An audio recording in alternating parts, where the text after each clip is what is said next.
صابرہ۔ سورج کئی بار مشرق سے نکل کر مغرب میں غروب ہوا۔ چاند نے اپنے مہینے بھر کا سفر ہزاروں بار طے کیا۔ ستارے لاکھوں بار رات کی تاریکی میں چمکے اور صبح کی روشنی میں غائب ہو گئے۔ ابن آدم کے باغ میں کئی بار بہار اور خزاں نے اپنا رنگ جمایا۔ جنت سے نکالے ہوئے انسان کی نئی بستی ایک ایسی رزم گاہ تھی جس میں فطرت کے مختلف عناصر ہمیشہ برسرے پیکار رہے۔ طرح طرح کے انقلابات آئے، تہذیب و تمدن نے کئی چولے بدلے، ہزاروں قومیں اٹھیں، آندھی اور بگولا بن کر ساری دنیا پر چھا گئیں، لیکن قانون فطرت میں کمال اور زوال کا رشتہ ایسا مضبوط ہے کہ کسی کو بھی ثبات نہیں۔ وہ قومیں جو تلواروں کے سائے میں فتح کے نعرے بجاتی ہوئی اٹھیں، طاؤس اور رباب کی تانوں میں مدہوش ہو کر سو گئیں۔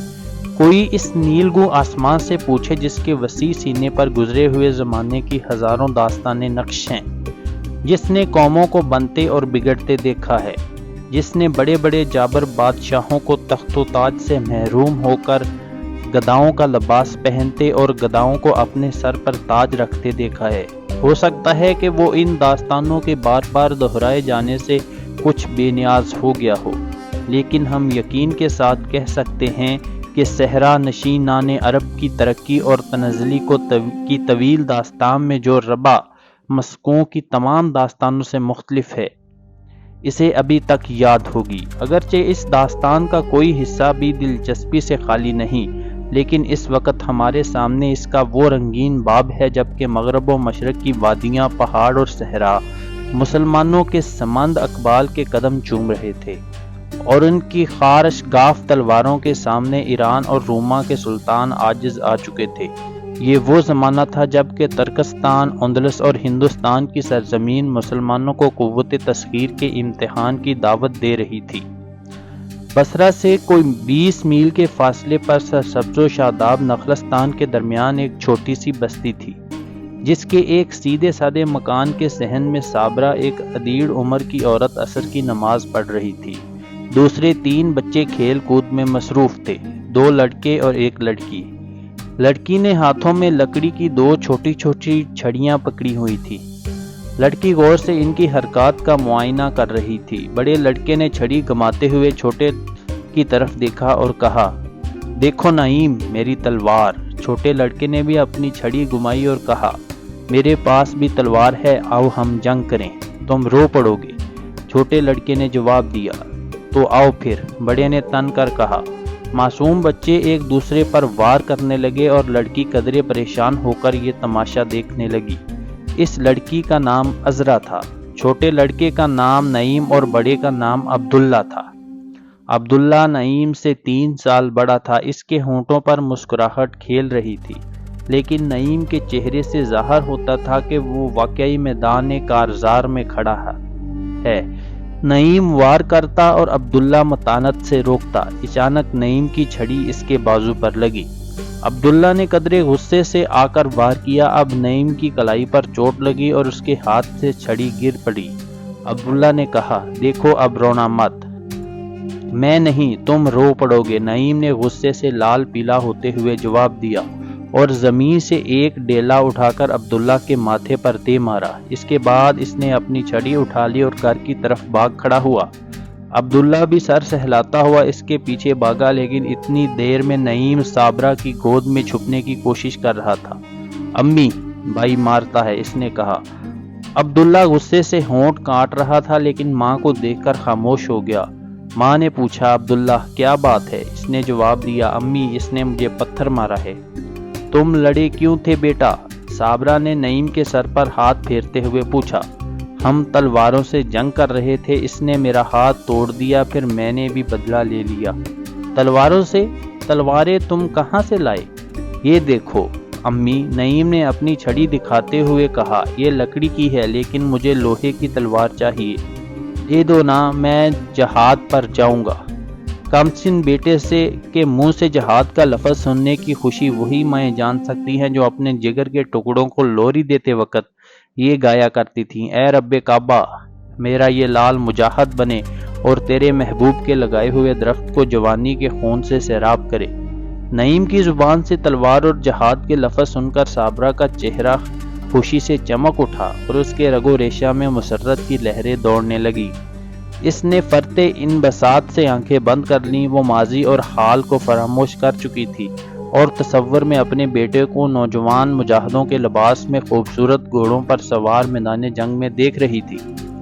وہ دیکھ رہی تھی کہ اس کے لال دشمن کی صفوں کو چیرتے اور رونتے ہوئے جا رہے ہیں اور دشمن کے گھوڑے اور ہاتھی ان کے بے پناہ حملوں کی تاب نہ لا کر آگے بھاگ رہے ہیں۔ اس کے نوجوان بیٹے ان کے تعاقب میں ٹھاٹھے مارتے دریاؤں میں گھوڑے ڈال رہے ہیں۔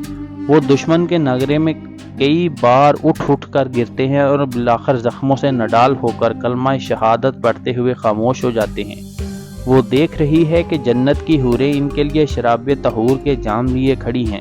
صابرہ نے انا للہ و انا الیہ راجعون پڑھا اور سجدے میں سر رکھ کر دعا مانگی، اے زمین و آسمان کے مالک، جب مجاہدوں کی مائیں تیری بارگاہ میں حاضر ہوں تو میں کسی سے پیچھے نہ رہوں گی۔ ان بچوں کو اس قابل بنا کہ وہ اپنے آباء و اجداد کی روایات کو قائم رکھ سکیں۔ دعا کے بعد صابرہ اٹھی اور بچوں کو گلے لگا لیا۔ انسانی زندگی کے ہزاروں واقعات ایسے ہیں جو عقل کی محدود چار دیواری سے گزر کر مملکت دل کی لامحدود وسعتوں سے تعلق رکھتے ہیں۔ ہم دنیا کے ہر واقعہ کو عقل کی کسوٹی پر رکھیں تو ہمارے لیے بعض اوقات نہایت معمولی باتیں بھی طلسم بن کر رہ جاتی ہیں۔ ہم دوسروں کے احساسات و جذبات کا اندازہ اپنے احساسات و جذبات سے کرتے ہیں، اس لیے ان کی حرکات جو ہماری سمجھ سے بالاتر ہوتی ہیں ہمارے لیے ایک معمہ بن جاتی ہیں۔ آج کل کی ماؤں کو قرون اولیٰ کی ایک بہادر ماں کی تمنائیں اور دعائیں کس قدر عجیب معلوم ہوں گی۔ اپنے جگر کے ٹکڑوں کو آگ اور خون میں کھیلتے ہوئے دیکھنے کی آرزو انہیں کس قدر بھیانک نظر آتی ہوگی۔ اپنے بچوں کو بلی کا خوف دلا کر سلانے والی مائیں ان شیروں کے مقابلے میں کھڑے ہونے کے خواب کب دیکھتی ہوں گی۔ ہمارے کالجوں، ہوٹلوں اور قہوہ خانوں میں پہلے نوجوانوں کا علم اور عقل پہاڑوں کی بلندی اور سمندر کی گہرائی کو خاطر میں نہ لانے والے مجاہدوں کے دلوں کا راز کیسے جان سکتی ہے۔ رباب کے تاروں کی جنبش کے ساتھ لرز جانے والے نازک مزاج انسانوں کو تیروں اور نیزوں کے مقابلے میں ڈٹ جانے والے جوان مردوں کی داستانیں کس قدر حیرت زا معلوم ہوگی۔ اپنے گھونسلوں کے ارد گرد چکر لگانے والی چڑیاں عقاب کے انداز پرواز سے کس طرح واقف ہو سکتی ہیں۔ صابرہ کا بچپن اور جوانی زندگی کے ناہموار ترین راستوں سے گزر چکے تھے۔ اس کے رگ و ریشہ میں عرب کی ان شاہ سواروں کا خون تھا جو کفر و اسلام کی ابتدائی جنگوں میں اپنی تلواروں کے جوہر دکھا چکے تھے۔ ان کا دادا جنگ یرموک سے غازی بن کر لوٹا اور قادسیہ میں شہید ہوا۔ وہ بچپن ہی سے غازی اور شہید کے الفاظ سے آشنا تھی، بلکہ یوں کہنا چاہیے کہ جب وہ اپنی توتلی زبان سے ابتدائی حروف ادا کرنے کی کوشش کیا کرتی تو اس کے ماں کا سکھایا ہوا پہلا فقرہ ابا غازی اور چند دنوں کے بعد کا سبق ابا شہید تھا۔ ایسے ماحول میں پرورش پانے کے بعد اس کی جوانی اور بڑھاپے سے ہر وہ توقع کی جا سکتی تھی جو ایک مسلمان فرض شناس عورت سے وابستہ کی جا سکتی ہے۔ وہ بچپن میں عرب عورتوں کی شجاعت کے افسانے سنا کرتی تھی۔ 20 سال کی عمر میں اس کی شادی عبد الرحمن کے ساتھ ہوئی۔ نوجوان شوہر کا ایک مجاہد کی تمام خوبیوں سے آراستہ تھا۔ وفا شعار بیوی کی محبت اسے گھر کی چار دیواری میں بند کر دینے کی بجائے ہمیشہ جہاد کے لیے ابھارتی رہی۔ عبد الرحمن جب آخری مرتبہ جہاد پر روانہ ہوا تو اس وقت عبداللہ کی عمر 3 سال اور نعیم کی عمر 3 مہینے سے کچھ کم تھی۔ عبد الرحمن نے عبداللہ کو اٹھا کر گلے لگایا اور نعیم کو صابرہ کی گود میں سے لے کر پیار کیا۔ چہرے پر قدرے ملال کے آثار پیدا ہوئے لیکن فوراً ہی مسکرانے کی کوشش کی۔ رفیق حیات کو میدان جنگ کی طرف رخصت ہوتا دیکھ کر صابرہ کے دل میں تھوڑی دیر کے لیے طوفان سا امڈ آیا، لیکن اس نے اپنی آنکھوں میں چھلکتے ہوئے آنسوؤں کو بہنے کی اجازت نہ دی۔ عبد الرحمن نے کہا، صابرہ، مجھ سے وعدہ کرو کہ اگر میں جنگ سے واپس نہ آیا تو میرے بیٹے میری تلواروں کو زنگ آلود نہ ہونے دیں گے۔ آپ تسلی رکھیں، صابرہ نے جواب دیا، میرے لال کسی سے پیچھے نہیں رہیں گے۔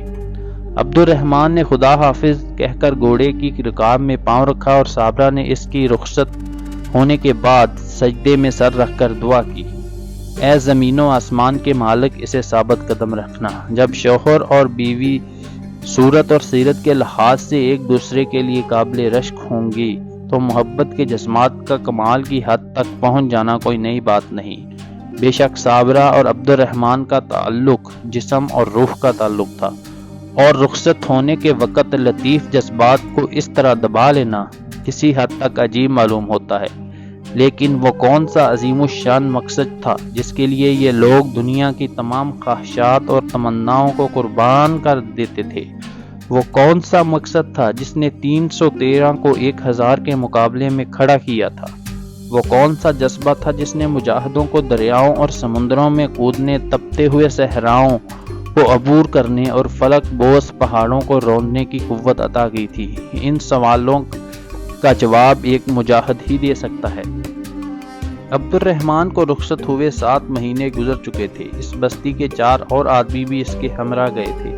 ایک دن عبد الرحمن کا ساتھی واپس آیا اور اونٹ سے اترتے ہی صابرہ کے گھر کی طرف بڑھا۔ اس کے آتے ہی بہت سے لوگ اس کے ارد گرد اکٹھے ہو گئے۔ کسی نے عبد الرحمن کے متعلق پوچھا، نووارد نے کوئی جواب نہ دیا اور چپ چاپ صابرہ کے مکان میں داخل ہو گیا۔ صابرہ نماز کے لیے وضو کر رہی تھی، اسے دیکھ کر اٹھی۔ نووارد آگے بڑھا اور چند قدم کے فاصلے پر کھڑا ہو گیا۔ صابرہ نے دھڑکتے ہوئے دل پر قابو پا کر پوچھا، وہ نہیں آئے؟ وہ شہید ہو گئے۔ شہید ضبط کے باوجود صابرہ کی آنکھوں سے آنسوؤں کے چند قطرے بہہ نکلے۔ نووارد نے کہا، اپنے آخری لمحات میں جب وہ زخموں سے چور تھے، انہوں نے یہ مجھے اپنے خون سے لکھ کر خط دیا تھا۔ صابرہ، میری آرزو پوری ہوئی۔ اس وقت جب کہ میں زندگی کے آخری سانس پورے کر رہا ہوں، میرے کانوں میں ایک عجیب راگ گونج رہا ہے۔ میری روح جسم کی قید سے آزاد ہو کر اس راگ کی گہرائیوں میں کھو جانے کے لیے پھڑپھڑا رہی ہے۔ میں زخموں سے چور ہونے کے باوجود ایک فرحت سی محسوس کرتا ہوں۔ میری روح ایک ابدی سرور کے سمندر میں غوطے کھا رہی ہے۔ میں اس بستی کو چھوڑ کر ایک ایسی دنیا میں جا رہا ہوں جس کا ہر ذرہ اس دنیا کی تمام رنگینیاں اپنے پہلو میں لیے ہوئے ہے۔ میری موت پر آنسو نہ بہانا، میں اپنے مقصد کو پا چکا ہوں۔ یہ خیال نہ کرنا کہ میں تم سے دور جا رہا ہوں۔ ہم کسی دن ایسے مقام پر اکٹھے ہوں گے جو دائمی سرور کا مرکز ہے، جہاں کی صبح شام سے اور بہار خزاں سے آشنا نہیں۔ یہ مقام اگرچہ چاند اور ستاروں سے کہیں بلند ہے، مگر مرد مجاہد وہاں ایک ہی جہت میں پہنچ سکتا ہے۔ عبداللہ اور نعیم کو اس مقام پر پہنچ جانے کا راستہ دکھانا تمہارا فرض ہے۔ میں تمہیں بہت کچھ لکھتا، مگر میری روح جسم کی قید سے آزاد ہونے کے لیے بے قرار ہے۔ میں آقائے نامدار کے پاؤں چومنے کے لیے بےتاب ہوں۔ میں تمہیں اپنی تلوار بیچ رہا ہوں۔ بچوں کی قدر و قیمت بتانا، جس طرح میرے لیے تم ایک فرض شناس بیوی تھی، میرے بچوں کے لیے ایک فرض شناس ماں بننا۔ ممتا کو اپنے ارادوں میں حائل نہ ہونے دینا۔ انہیں یہ بتانا کہ مجاہد کی موت کے سامنے دنیا کی زندگی بے حقیقت اور ہیچ ہے۔ تمہارا شوہر۔